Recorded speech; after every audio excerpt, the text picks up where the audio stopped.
Jazz legend Jack DeJohnette dies at 83, his cause of death. The room was quiet, save for the gentle hum of oxygen and the rhythmic ticking of a wall clock, a fragile echo of a lifetime built on rhythm. On a cool October evening in Kingston, New York, one of jazz's greatest innovators took his final breath. Jack DeJohnette, the drummer, pianist, and composer who had reshaped modern jazz, was gone. He was 83 years old. Around him were his wife, his family, and a few close friends, the people who had known not the legend, but the man. Outside, the world was unaware that history had just changed. Inside, silence replaced a heartbeat that had pulsed through more than 60 years of music.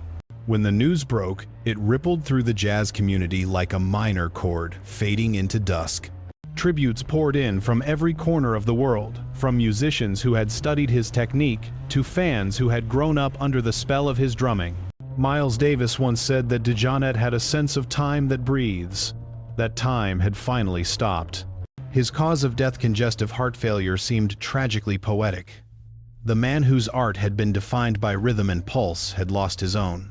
But his legacy, like an unending solo, continued to resonate.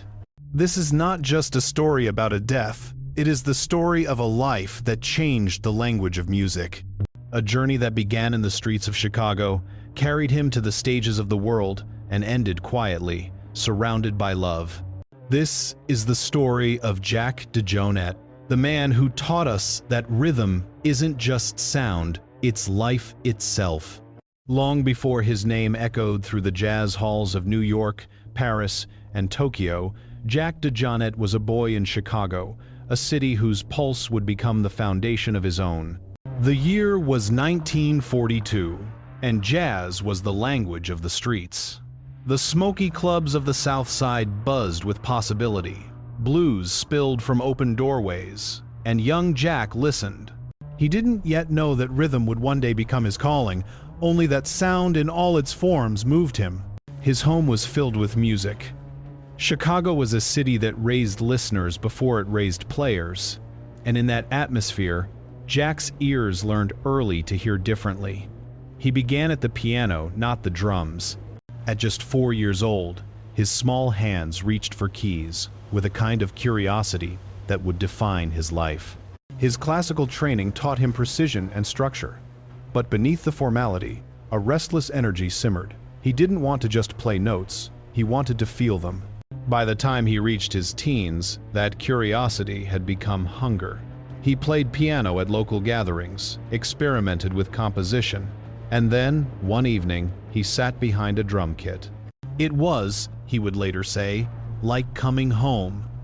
The drums spoke back to him in a way the piano never had. They allowed him to breathe with the music, to become both participant and pulse. Chicago in the 1950 seconds was alive with new sounds. Bebop, post-bop, soul, and blues all collided in bars that stayed open too late and nights that stretched too long.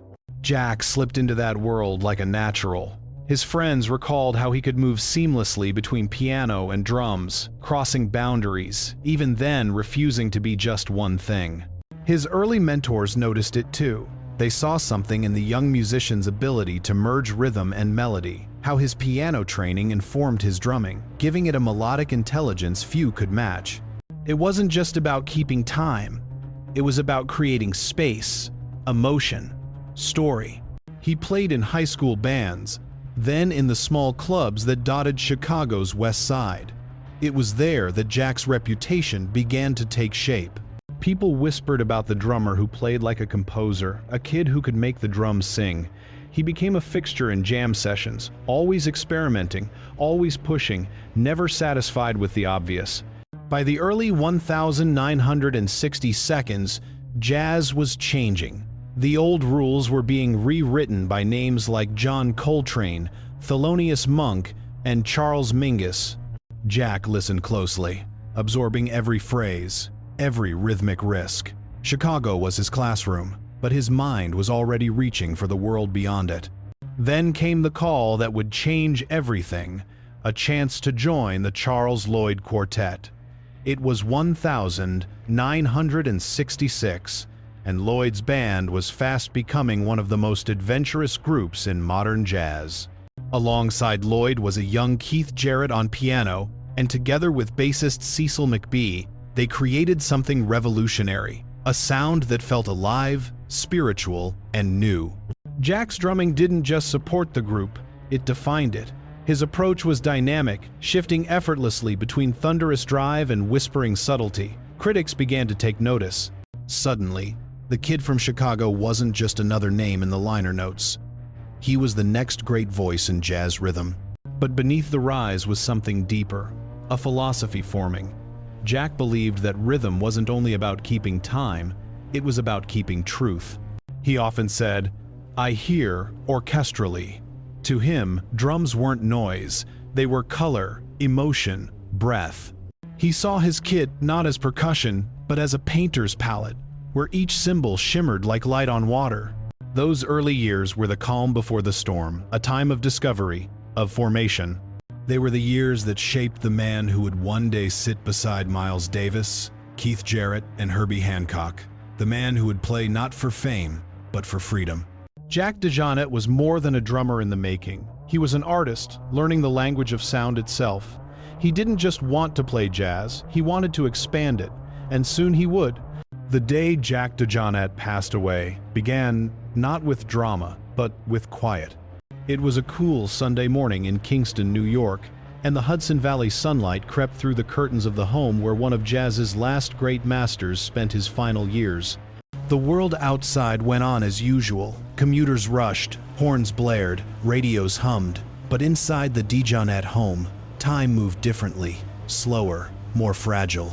Jack had been ill for some time, though few outside his inner circle knew just how serious his condition had become. Congestive heart failure, the slow weakening of the very organ that had defined his art. It was, in a way, tragically poetic. The man whose life had been dedicated to rhythm, whose every movement mirrored a heartbeat, was losing his own.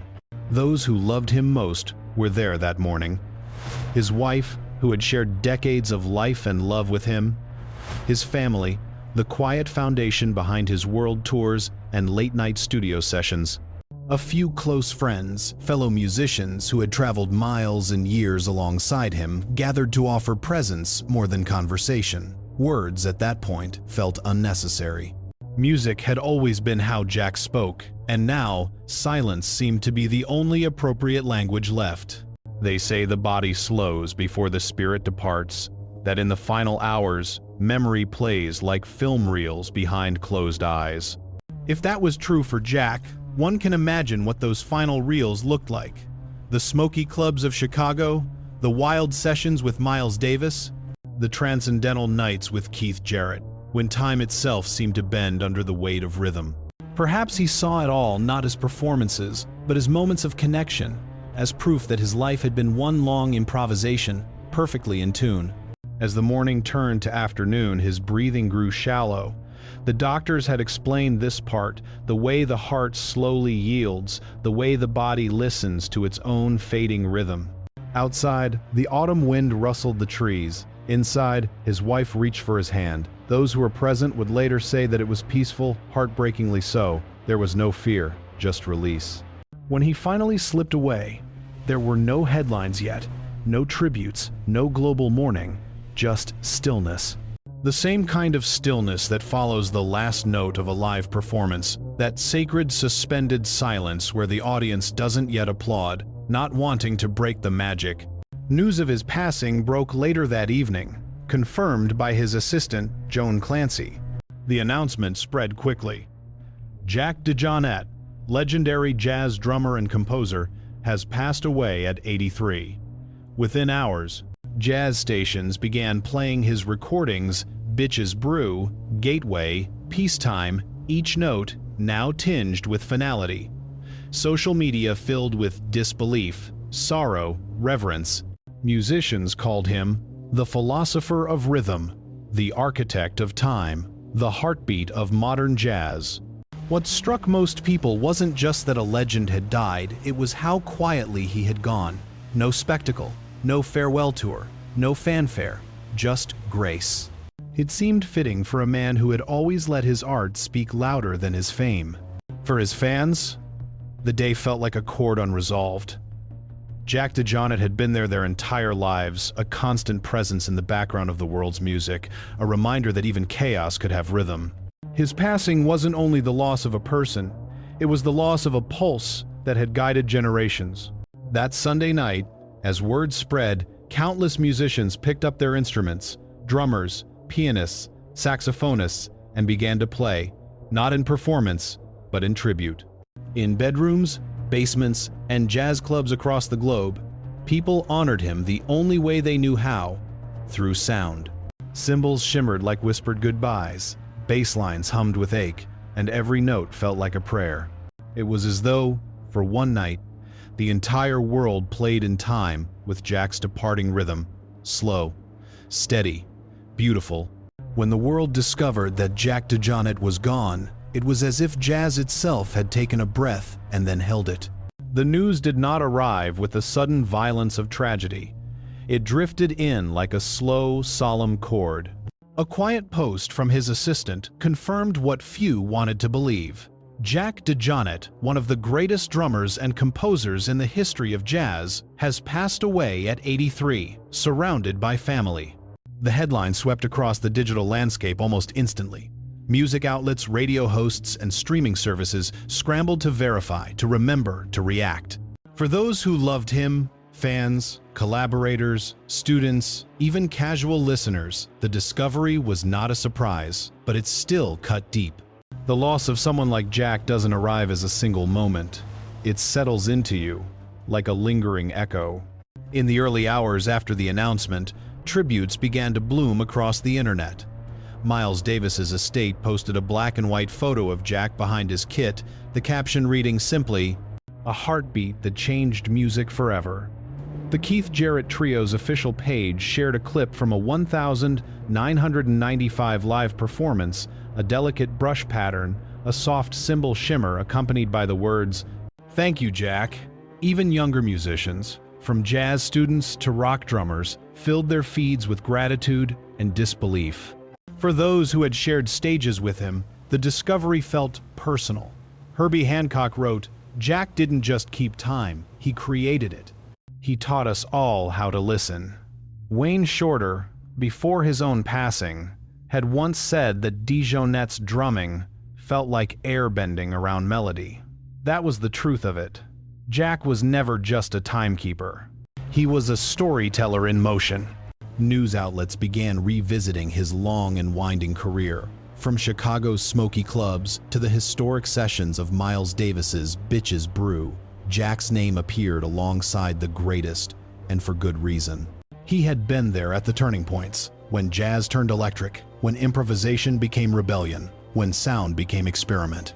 But beyond the public tributes, there was the private shock, the kind that comes quietly, in homes where his music had played for decades. In small apartments, older fans sat in silence as records spun on turntables.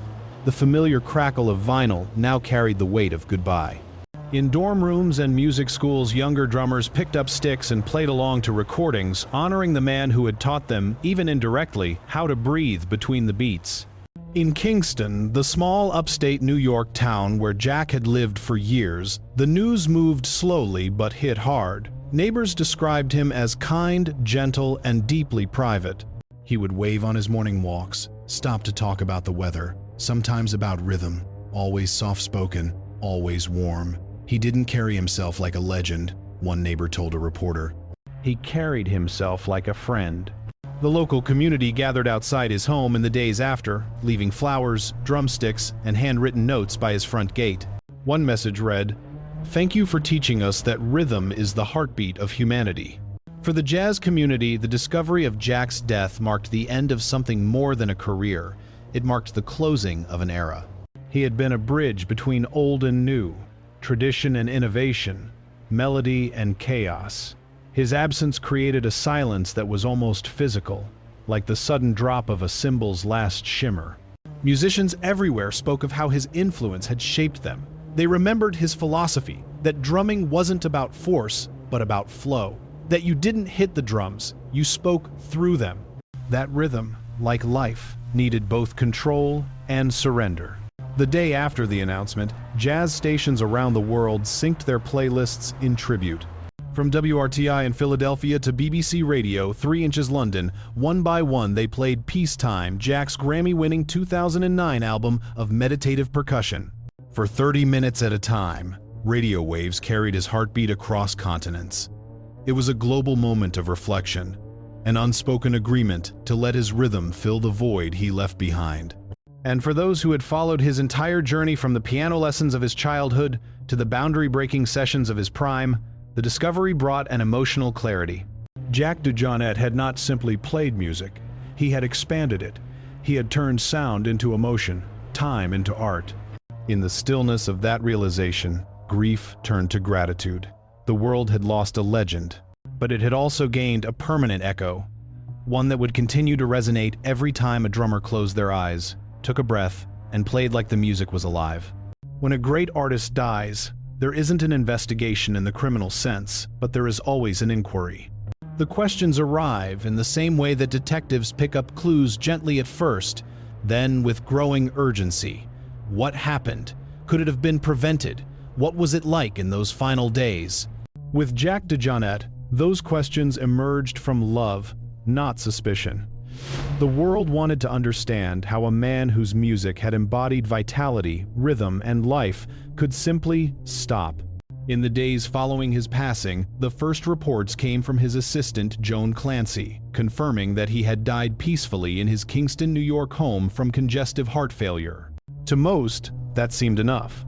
But for those who had watched Jack's career, who had seen him defy age, illness, and fatigue through sheer passion, it was hard to reconcile that the same heart that had carried 60 years of rhythm had finally surrendered.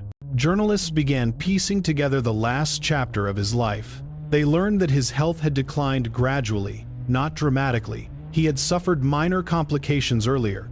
Network connection lost. Attempting to reconnect. Every great story has a turning point.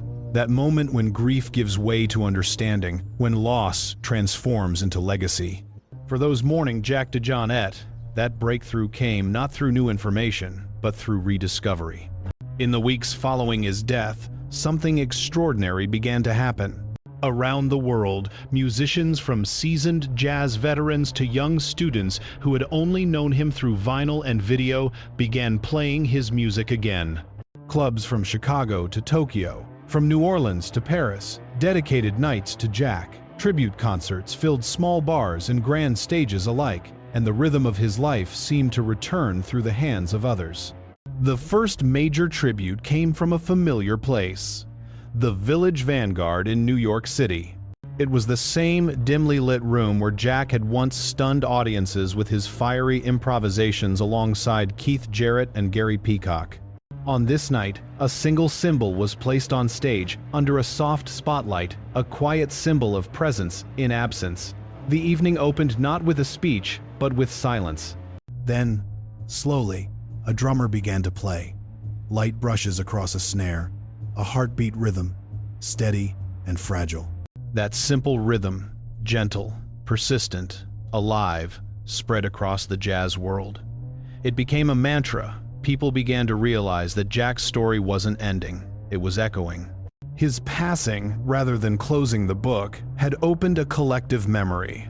This was the breakthrough, understanding that what Jack DeJohnette gave to music was not a sound to be preserved, but a language to be continued. Music historians started to publish long retrospectives about his career, tracing his journey from a classically trained pianist in Chicago to one of the most influential drummers in the history of jazz. They pointed out how rare his evolution was. Few artists could move from the post-bop era to fusion to ambient and world music and remain relevant for over 6 decades. Even fewer could do it without losing humility. But the most important discovery wasn't made by critics or scholars. It was made by listeners. A viral video began circulating online, a compilation of Jack's interviews across the decades. In one clip, he spoke softly about what rhythm meant to him. Rhythm is not just something we keep, it's something that keeps us. That sentence struck a chord around the world. People began quoting it, printing it, framing it. It appeared in tribute posts, in music schools, even etched into drum practice pads. Those words captured the essence of who he was. A man who didn't just play rhythm, but lived it. Meanwhile, the jazz archives at the Smithsonian and several universities began restoring previously unreleased recordings, forgotten sessions, experimental takes, live improvisations that had never seen daylight. Some were rough, unfinished sketches of ideas, but even in those raw moments, Jack's brilliance was undeniable. It was as though he was still teaching, still guiding from beyond. For his family, this period of rediscovery became part of their healing. His wife and daughter spoke publicly for the first time, thanking fans for their compassion and sharing stories of his humor, warmth, and daily routines. He wasn't just a legend to them, he was the man who brewed morning tea, who played softly in the living room when inspiration struck, who always left space for laughter amid the music. In that way, the breakthrough wasn't only artistic, it was emotional. Grief began to shift toward gratitude. The narrative turned from what we lost to what he gave. Radio stations began organizing Jack DeJohnette hours, replaying his masterpieces, Peacetime, Parallel Realities, Special Edition, and of course, Bitches Brew. But this time, people didn't just listen, they heard differently. Every rim shot, every delicate cymbal wash, every open pause between notes felt deliberate, as though Jack had left behind coded messages of peace, patience, and creativity. Even among his peers, there was a renewed sense of wonder. Herbie Hancock described him as a rhythmic philosopher. Wayne Shorter once said, "Jack doesn't play drums, he speaks through them." After his death, those words resurfaced, finding new weight. The idea that music could be spiritual language, that rhythm itself could communicate truth, became Jack's enduring message. The real breakthrough, though, came when the Keith Jarrett Trio released a statement announcing that their final unreleased concert together, recorded in Tokyo years prior, would soon be made public as a tribute. The recording captured Jack at his most transcendent, effortless, playful, utterly in tune with the universe around him. It was a reminder that though he had departed, his essence still played on. When the world finally heard that concert, something shifted. Fans described it as hauntingly alive. Critics called it a conversation between time and eternity. And in every review, one sentiment echoed, Jack DeJohnette's rhythm had outlived him. That was the moment the world understood the heart that stopped beating in Kingston, New York, had somehow found a way to keep time forever. The week after Jack DeJohnette's death, Kingston, New York, the quiet riverside town he had called home for decades, became a pilgrimage site for musicians, journalists, and fans alike. What was once just a peaceful corner of the Hudson Valley transformed into something sacred, a place where the rhythm stopped, only to be heard again in memory. Outside the DeJohnette home, flowers began to appear. Handwritten notes, small drumsticks laid like offerings, cymbals signed by young musicians who had grown up trying to mimic his timing. Each token spoke not of mourning, but of deep gratitude, a collective acknowledgement of a man who had changed the very language of music. His family announced that there would be no public funeral, no spectacle, only a celebration of life held among close friends, family, and collaborators. And that, they said, was exactly what Jack would have wanted, not a service drenched in sorrow, but a gathering in rhythm. A few months after his passing, the Blue Note Jazz Club in New York hosted a final public tribute. It wasn't meant to be grand, just an evening of music played by those who had been touched by him. The stage was dimly lit, a single drum kit placed at the center. Musicians came and went, some famous, some unknown. But when the night ended, something extraordinary happened. The audience, instead of clapping, simply began to hum. A low, collective hum, soft but unified, like the distant echo of a cymbal still ringing after the final strike. In that moment, it felt as if Jack's presence filled the room once more, not as a ghost, but as rhythm incarnate. For his family, time continued its slow, healing dance. His wife began cataloging his unreleased recordings, hundreds of hours of music, much of it unfinished, many pieces with handwritten notes in the margins. Try this tempo slower. Let the bass breathe. Play it like a memory. It became clear that even in his later years, Jack had been working on what he called the Eternal Project, an exploration of rhythm beyond form, a search for how time connects us all. The world was moving on, but not away. His name, once spoken with reverence by jazz insiders, had become a symbol of artistic truth for everyone. Students quoted his philosophy, poets wrote about his timing, painters claimed to see rhythm differently because of him. And somewhere in the deep current of human creativity, Jack DeJohnette's pulse continued subtle, constant, alive. When a musician like Jack DeJohnette leaves this world, the silence that follows isn't really silent. It's filled with resonance echoes of cymbals, fragments of melodies, moments that continue to vibrate through every heart that ever listened. His story is not just one of jazz history or musical innovation. It's a story about what it means to live fully, to create fearlessly, and to listen not just to sound, but to life itself. In every generation, there are artists who don't merely play their instruments, they speak through them. Jack was one of those rare souls. His drum kit wasn't just percussion, it was philosophy. His rhythms carried the heartbeat of humanity itself, unpredictable yet steady, fragile yet eternal. When he played, it was as if he was translating the universe into tempo. And through that translation, he gave all of us permission to feel deeply, to improvise our way through existence, to find beauty in imperfection. Looking back now, his career feels less like a timeline and more like a landscape peaks of innovation, valleys of introspection, rivers of rhythm flowing between them. From the smoky clubs of Chicago, where a young Jack first fell in love with music, to the world stages where he played beside Miles Davis, Keith Jarrett, Herbie Hancock, and John Coltrane, his life was a map of artistic courage. He wasn't chasing fame.